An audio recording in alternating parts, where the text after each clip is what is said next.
if you want peace, let people invest. If you want people to become prosperous, they will not become prosperous from humanitarian assistance.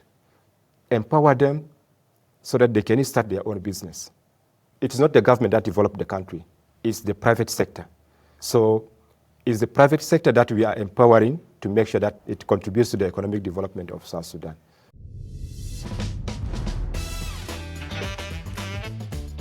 This is Atlas Network with Michael Carnuccio. Hi, and welcome to Atlas Network with Michael Carnuccio, the podcast where we go behind the headlines to talk with courageous leaders throughout the globe who are working to make freedom a reality in their own countries. Now, today we have a very exciting conversation. It's one of the most inspiring leaders in the worldwide freedom movement that is coming to us with an inspirational story from the world's youngest nation. And that's a story of perseverance and of trial, but also one that has excitement and hope for the future. And of course, we're talking about South Sudan and John Mustapha, who is the co-founder and executive director of the Organization for Liberty and Entrepreneurship. John, thank you so much for being with us this morning. Thank you. Well, John, we are here in Kenya at the Africa Liberty Forum 2025 here in Nairobi. So appreciate you joining me here. You're familiar with Kenya. Your story took you here for education. Could you give us a little bit of your background and your story? Yeah, thank you for hosting me in this podcast, and I'm so glad to be back home in Kenya. I call it home because this is where I got my basic education in, and that's why I got this opportunity to learn about liberty. So way back in 2012, I was here in Nairobi doing my undergraduate program, and 2 years later, I was introduced by a friend to the Liberty movement, and I had this chance of attending the first East African Regional Conference on Liberty in 2014. And it was during this conference that I had the opportunity to learn about liberty and the principles of free market. So I was so impressed with these ideas, and they really resonated with the situation back home, and I really wanted to see change in South Sudan where people live in freedom, people live in peace, and people are able to prosper. So I then applied for the leadership training with the Student for Liberty, and after having undergone through 6 weeks intensive training, so I had this chance of becoming the campus coordinator in my university, that is Africa International University. So I served as the local coordinator and the campus coordinator as well. And it's where I had this opportunity to interact and network with many liberty like-minded persons around the world. And yeah. You have the Student for Liberty pin on. Of course, I still hold Student for Liberty so dear to me. And currently, I even serve as the alumni ambassador for South Sudan, and that's very interesting. So I still keep the bond tight.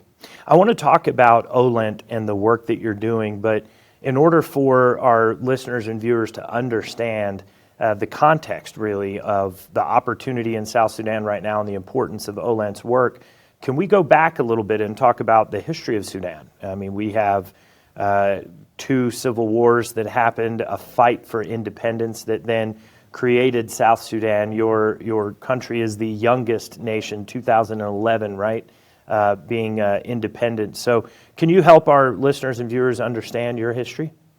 Yeah, South Sudan was once a part of Sudan, and then in 1983, that's when now people from South Sudan took arms against the Sudan regime, because the Southerners were marginalized in terms of they had no freedom of religion. Mm-hmm. Like if you are from South Sudan and you are a Christian, so you can't have the opportunity to get a better job opportunity, you cannot get better education. Mm-hmm. And also economically, people were marginalized, and as well as politically, you from South Sudan could not be able to hold any political position in Sudan.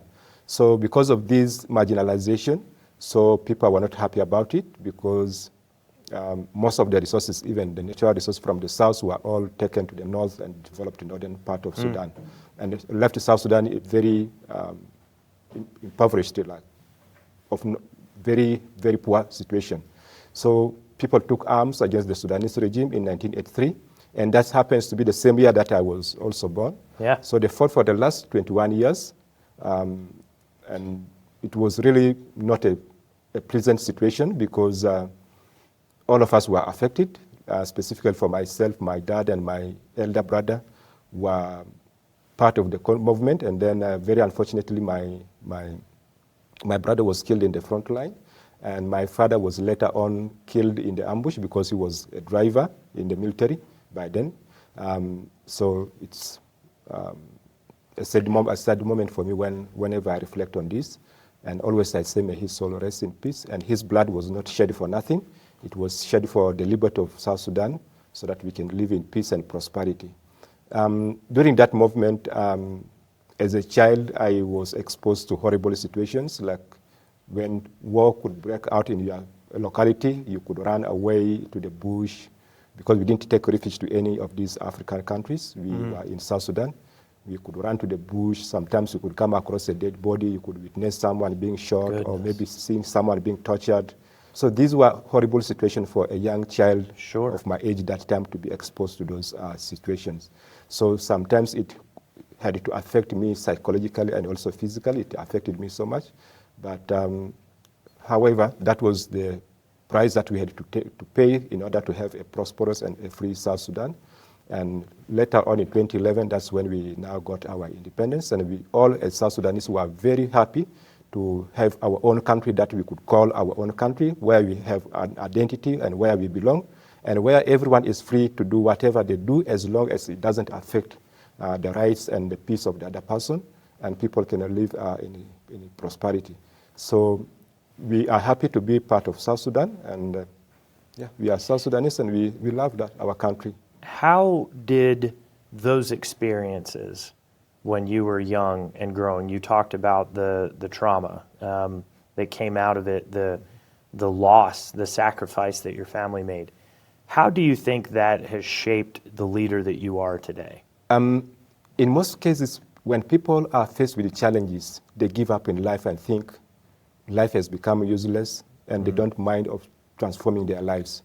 But here in this case, this situation at my younger age has transformed me into a better person today, because I believe that the situation that I underwent through in my country to have a better country gave me hope that this should not repeat itself to the next generation that is going to come.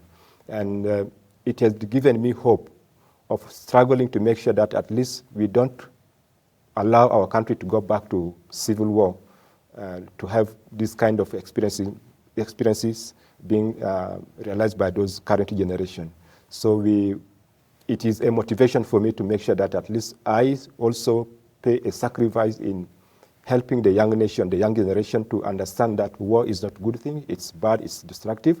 So let's work together for peace and also for prosperity. We come as a group because as an individual, I cannot do much.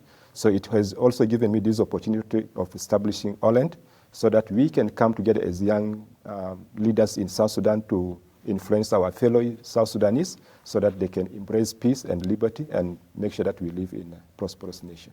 Well, John, that's a great point for us to start talking about OLENT. So here you are back after independence. South Sudan is rebuilding and starting everything anew, and you launched this organization focused on both liberty and entrepreneurship. So why and how did you start OLENT? Thank you.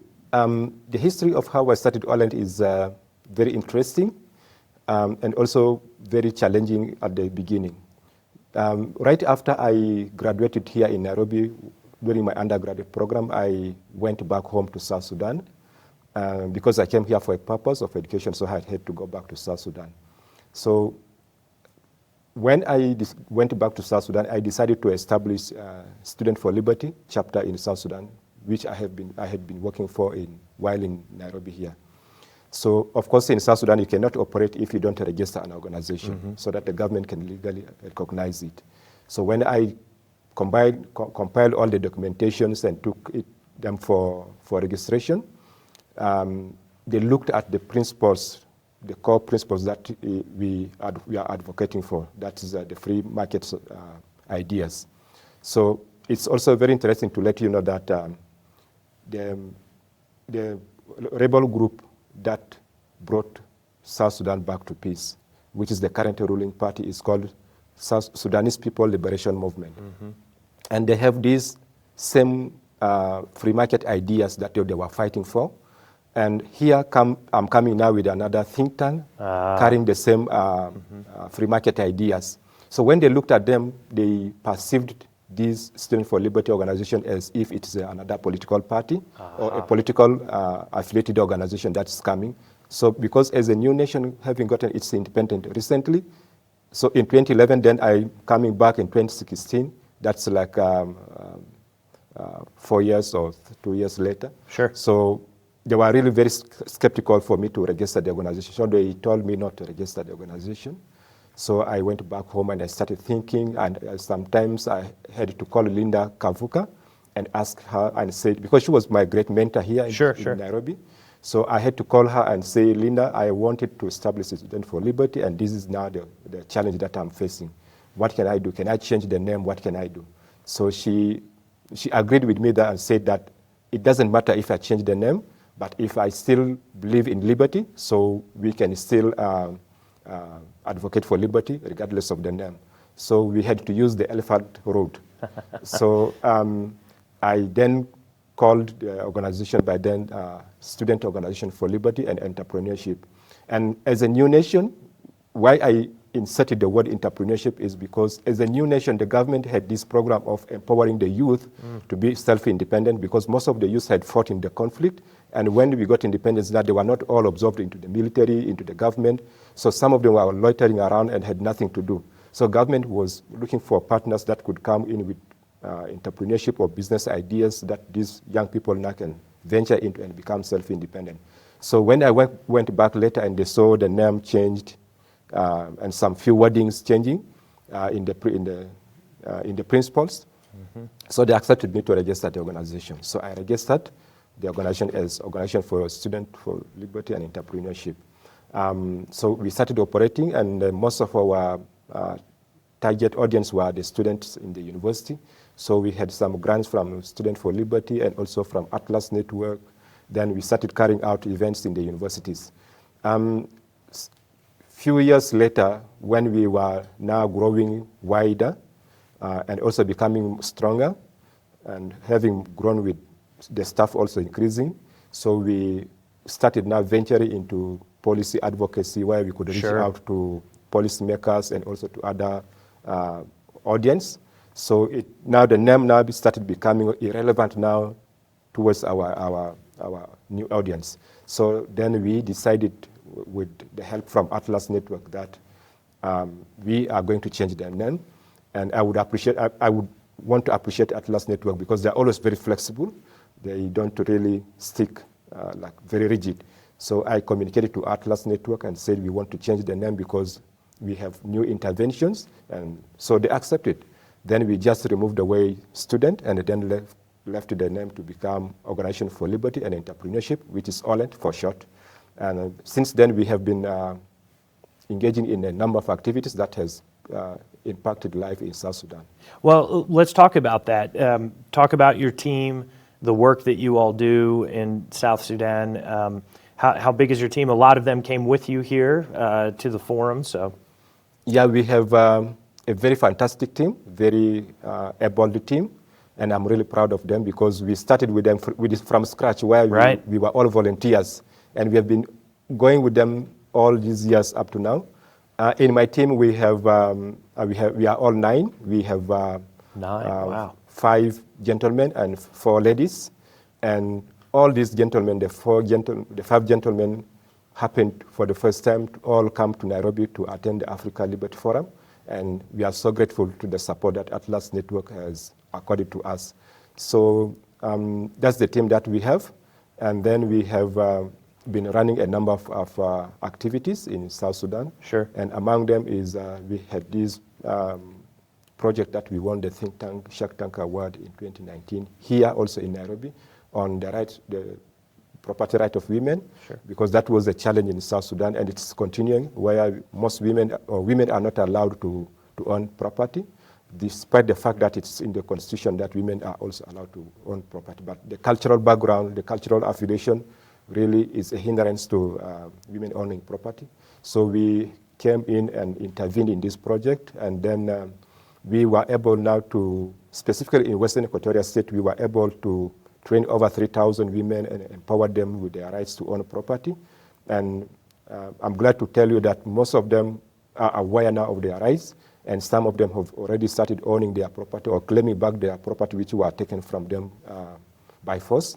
And among them is 2 women that we documented their history. That is Mary and Fatna. We documented their story because it was very amazing, because we went along with them through the process in the court, and they won the court case, and they were given land, their property back. And Mary specifically started a business on that kiosk that she was given back, and the other Fatna also started farming on the land. That's and great. They had also created job opportunity to other women. So that's something that we really achieved, and we are proud of it. And we were also able to intervene in the cultural aspect, where we had written the customary law specifically on the part of the women to own property. And this customary law, we took it to the king, because South Sudan, in Western Equatoria, we still have a kingdom, and this kingdom is still very powerful. So we took to the king, and then as they are going to work on writing the customary law, so they are going to insert in the component of the customary law that we wrote, and that's a very great achievement. We also have this program on the next of kin project, which we are also working on it, where from the survey that we did, we found that 9 out of 10 South Sudanese do not know about their rights as next of kin, and even the laws and the policies that are guiding the next of kin is not much aware to most of the South Sudanese. And because of this, the surviving relatives cannot access the funds of their deceased relatives. And because of this, the circle of poverty continues to go. And then, so we have also an intervention in this area, and that's the project that we are still working on because we want to ensure that we educate the general public, and also we intervene in the policy making to ensure that at least the policies that are guiding the next of kin issues in South Sudan are made clear. We also have this particular project which is core to us, which is business and entrepreneurship training, where we also have youth that we bring them together, and then we teach them about business and entrepreneurship. And because we don't have the grant to give them as a startup capital, what we normally do is after the training, we graduate them, we give them certificates. In this kind of training, we have these 2 components that is very core. One is we have a component where we train you so that you can, in your academics, you can, if you want to pursue business studies, so this business training that we are offering you becomes a basic for you now to pursue your academics. Or if you are someone who is going to establish a business, we also have this component that we train you to go and start your own business. So at the end of it, before we graduate them, we all ask each one of them to come up with a unique business idea that would address local problems. Then we go through these business plans with them until once we find that the business plan is okay now, we now take them to the local radio station for them to pitch out their business idea, just in case there's someone out there locally who is interested in investing in this business, would call up and then say, I have an interest in investing in this business. However, we have never gotten any local funder for this, but we got a support from a friend from the US, and we were able to give some grants to 10 of these of these youth. Sure. Because we have already trained over 50 of them. So out of this number we got, we were able to support 3 ladies, and most of them were single mothers. So they started second-hand clothes business, and we also had another gentleman whose business is still surviving, and he has created a job opportunity where he had a small kiosk equipped with solar panels and batteries, and he could charge electronics for income. So he got, because we don't have public electricity in that particular region where I'm coming from Western Equatoria State, so it became an opportunity for him now to get an income. So this is one of the success story of things that we are doing in South Sudan. And lastly is, which I should not forget, is the issue of the library. We have already established a library in Western Equatoria State, and I'm proud to say that our library is the only library in Western Equatoria State, because it is addressing the issues where students do not have access to books, and they rely sometimes on the internet to do their research and also for their studies. So we had brought in this opportunity where we, in a very small room, we got some books from friends outside South Sudan, and also locally we asked our former colleagues in schools to donate those old books that are lying idle in their homes. And when they donate, what we do normally is we register your name and the book that you have donated, and we put it in the shelf. So student would come in, or any other person in the community would come to our library, read the books, and sometimes if for the student, they come and they read for their academics, but in the process, they also have this chance of accessing the Liberty books, and we have good number of students. Like on average per week, we have 6 to 7 students coming to our library to read, and there was a challenge of internet connectivity. So we got a grant from a friend, and where we bought in the Starlink and installed it in the organization, in the office, and it is becoming a hub of learning for most of the students and for people to study. And whenever they come for their study, we always make sure that at least they get to learn about these liberal ideas, and we are happy for that. Folks, if you want to learn more about OLENT and the work that John and his colleagues are doing, go to atlasnetwork.org. And while you're there, I encourage you to watch the Atlas Network documentary that John referenced earlier about Mary's story, and being able to see the wonderful work that John and his colleagues were able to do, and the Atlas Network communications team that was able to document that. While you're there, I also encourage you to contribute, make a donation that can help in John and his partners all throughout the worldwide freedom movement. Join my wife and I as Atlas Club members in helping to support the work that John and OLENT are doing. John, as we're sitting here and talking about all of the success that you're having in such a short period of time compared to a lot of other organizations, I got to tell you, thinking about what you went through as a boy and young man, and then now thinking about the impact that you're having on the next generation, it's quite breathtaking. Do you ever look around at what's happening and have this sense of the good that has come out of such struggle? Yeah. This struggle has been so self-motivational in the fact that whatever you believe in, no matter what it takes, you will still achieve it. So I had believed in these liberal ideas, and we are still making sure that at least we really achieve liberty in South Sudan. The good that has come out of it is, me personally, I have developed in terms of leadership. Having 90 staff whom you are not paying, and it's because of the motivation and the courage that they see in you as a leader that keeps them together, is very, very important. So if the leadership skill that I had learned from Atlas Network's trainings all over these years, I wouldn't have been able now to develop that organization to this level that I'm doing now. So I really appreciate Atlas Network for the trainings that they really offer to their partners. It is developing us so that we become leaders of tomorrow. So the trainings, the leadership trainings that I went through is the one that shaped me. And also during the Africa Liberty Forums, these are platforms where you come together as like-minded leaders. Then you share your challenges with your colleagues all over Africa. And also you share the opportunities that you also have. And you network, and then you you get opportunities, you get connections, you get friends who would help you in terms of ideas, in terms of technical knowledge. So this is something that has helped me so much in my career to ensure that the organization that I have established registers a lot of success over the short time of period that we have so far registered.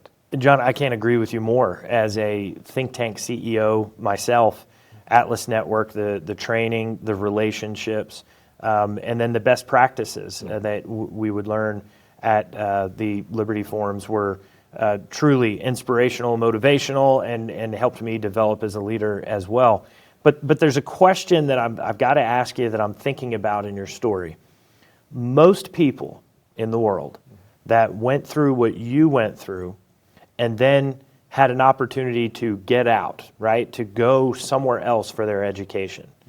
Most people would never come back. They would look for a way to move on, maybe even go to a different continent, find work elsewhere, kind of move on with their life is the approach. You came back, and not only did you come back to South Sudan, but you came back, started an organization, and leaned in to help. Why is that?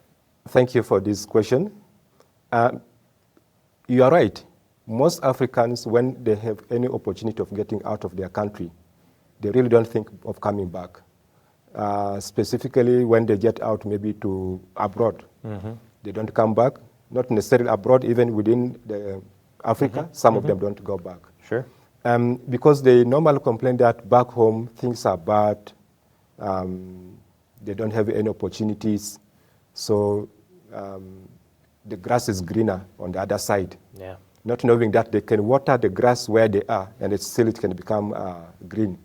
So, of course, there were a lot of challenges in South Sudan, because even when I was doing my studies, in 2013, there was another conflict that broke out, despite the fact we had already gotten our independence. And it also affected me so negatively in terms that I did 2 semesters without paying my school fees. But the university was so generous, was so helpful that they allowed me and my other South Sudanese fellows to continue studying. And then after the conflict, then we will still refund the money back to school. And we had no money for feeding. So the school did some fundraising and got some in-kind donation and then give us some food that we survived on. And it came to a point where it was even still very hard. Then we had to also run to the Dadaab refugee camp in Kenya. It's at the border with Somalia, because life was very terrible. But when I went there, life was not good, as I thought that maybe in the refugee camp you will get access to humanitarian assistance. But it was still very hard, though then we, as the team that went, we had to come back to the university and continue with our study. So I wondered and said, this is a situation that is back in my country. Is running away from it a solution? And if I run away from it, who will solve it for us? So I said to myself, no. If my parents died for the country and it became a country for me, and now we are experiencing conflict or we are experiencing bad things after they had sacrificed for us, must we live away their sacrifice to go in vain? So I decided now to tell myself that no matter what happens back home, it's me who is to contribute to it, to make it sure that it becomes a better country. So I always have this zeal in me that running away from a problem is not the solution, but going back to the country, try to engage and play a part in improving the situation is the best approach. So that's what I've always been believing in, that it's good for me to go back home always, and no any other place is better than home. Home is always home, and it's always good to be back home, so that once you are back at home and there are challenges, you as a young person who has already learned, you have these ideas and you have these experiences that you can still share with your fellow South Sudanese or your fellow people back at home, and then you can contribute to a better society for all. What would you say to your peers? I'm just thinking there's many partners throughout the worldwide freedom movement, and I'm thinking of Asia and Latin America in particular, but obviously in other parts of the globe that are dealing with political persecution, maybe having threats on their life, or that they have, or their colleagues are in danger, and they're struggling with leadership, and should we stay and should we do this, or how do we lead in that situation? What advice would you have for them? What encouragement would you give them? I think in Africa, the hardest place to work in or to do an advocacy activity is South Sudan. South Sudan is not easy. There is political instability, and there are a lot of bad things happening. And of course, there is always persecution like that, or maybe threats on people's life. It's everywhere. But the most important thing is when you are as a leader running a think tank, or whatever leadership role that you play at your own capacity, the most important thing is it's not always good to get in conflict with the government. Like this saying which says, if you want to defeat your enemy, know their language. So, like, if you want to really to achieve your goal, don't go violent. In this same government that you think is a bad government, you have some individuals within the government who believe in your ideas. Okay? So it's good that you get into the government, identify some influential figures in the government who agree with your principles. So work together with them, make friendship with them, understand them, then they can support you in your venture. And also when you are running your programs, don't sideline the government like in my case, whenever I want to host an event, I should seek for security clearance. Failure to seek for security clearance will let your event not be conducted. So the local regulations that the government has put in place, as a think tank leader, please abide by them. So don't become like a radical person. You don't want to agree with what the government is doing. You don't want to pay attention to their rules and regulations. Definitely, they will shut down your organization. And they are very powerful that you cannot do anything. And also, this will also have threat on your life. So it's good that you play your cards very well and know how to dodge some situations. So that's what I normally believe, because there are some young leaders who are coming up and they want to advance the liberty ideas in a very radical manner. So which I normally tell them, please, you are not yet there.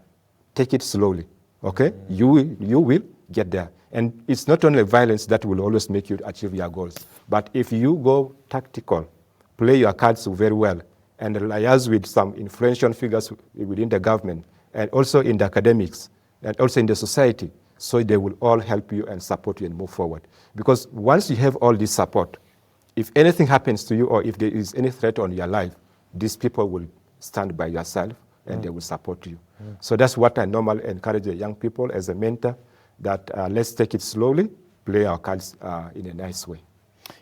Speaking of mentorship of young people, you and I were talking before, and you mentioned that you're getting involved in soccer or football.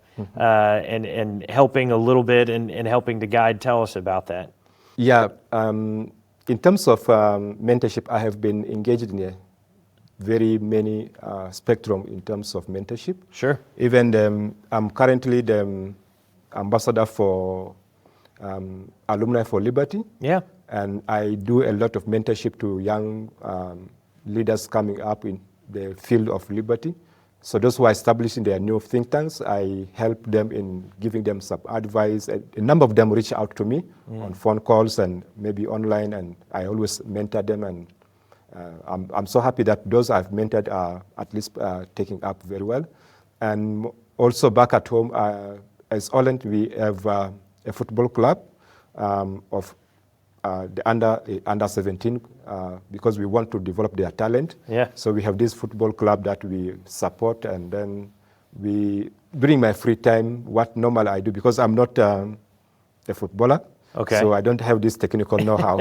Okay. So what I normally do is in the evening, once I'm done with my work and my assignment, So during their practice, I go and sit and watch them and see how they play.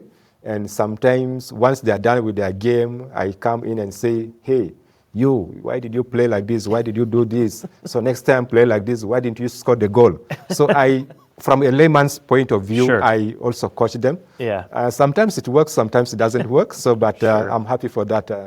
And I look forward to this team growing because I believe in nurturing talents. Yeah, sure. Because if you develop someone's talent, it's one way of empowering them because they will use this talent in the future and get income out of it and become self-independent. So that's why we have started with this one team of young people that they can grow their talent in football and then they can become better people in the world. So sports is very nice because it contributes to a lot of things. One, physically, your health, it contributes to your physical fitness. Sure. And two, also psychologically, it Yes. keeps you fit because once you play the game, your mind becomes so relaxed, and when you go to school, you perform very well.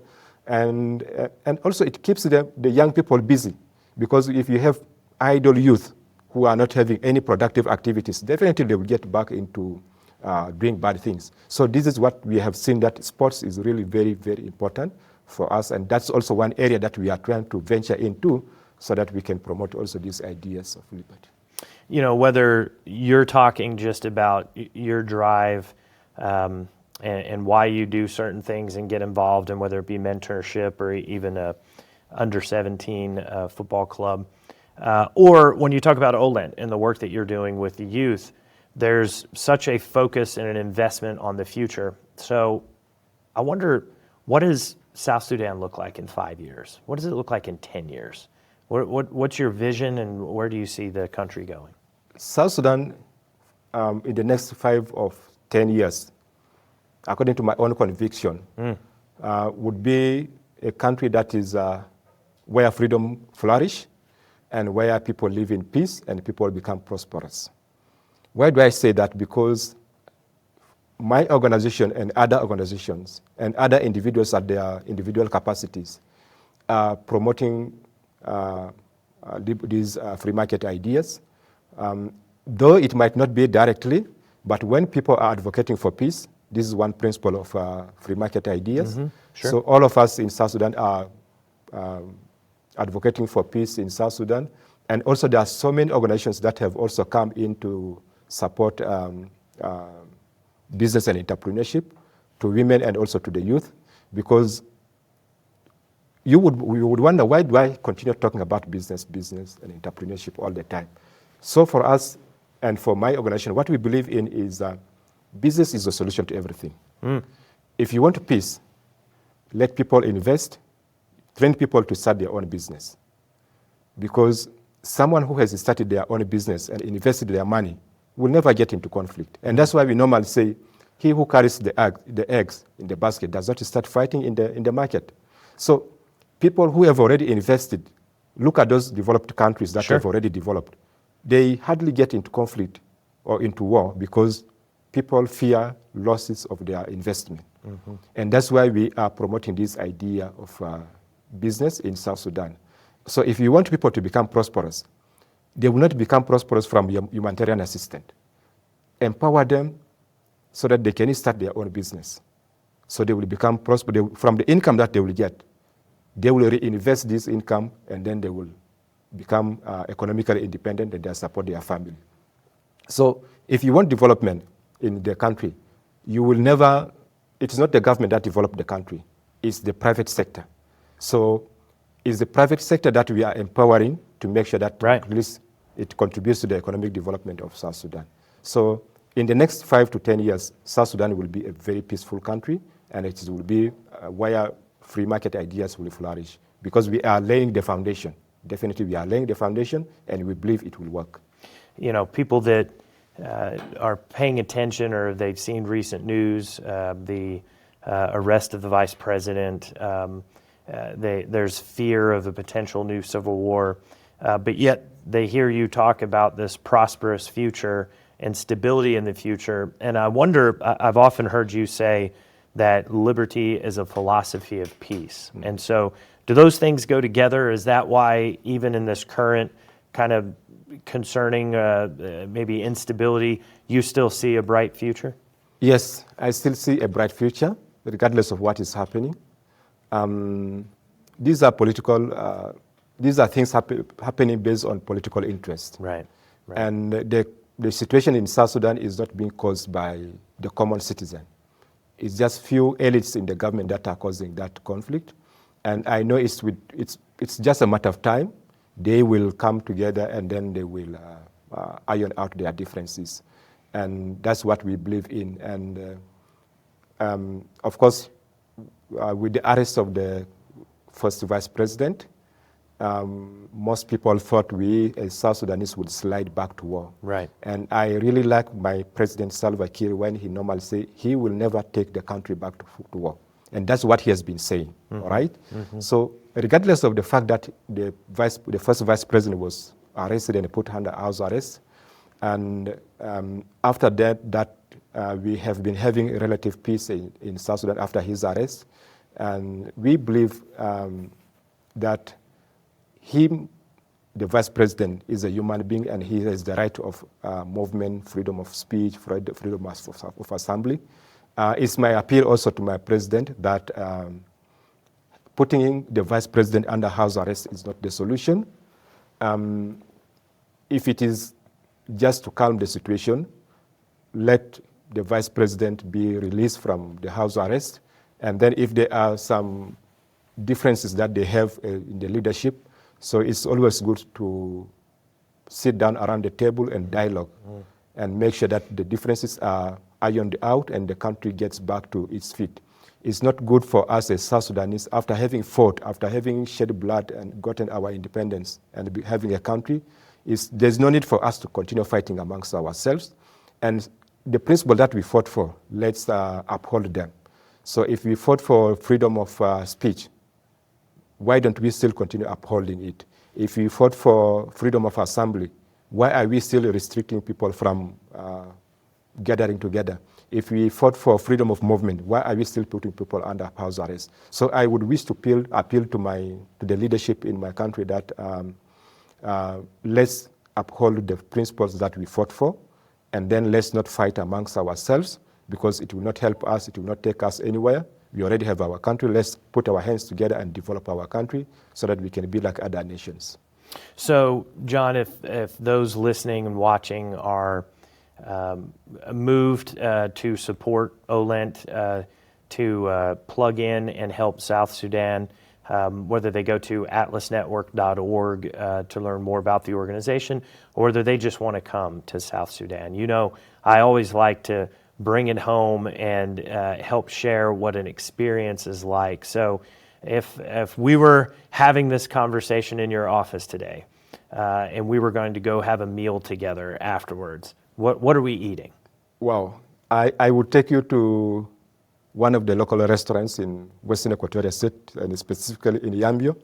You would eat very delicious and nutritious food, local food. Of course, let me just not be segregative, because in South Sudan we have 64 tribes.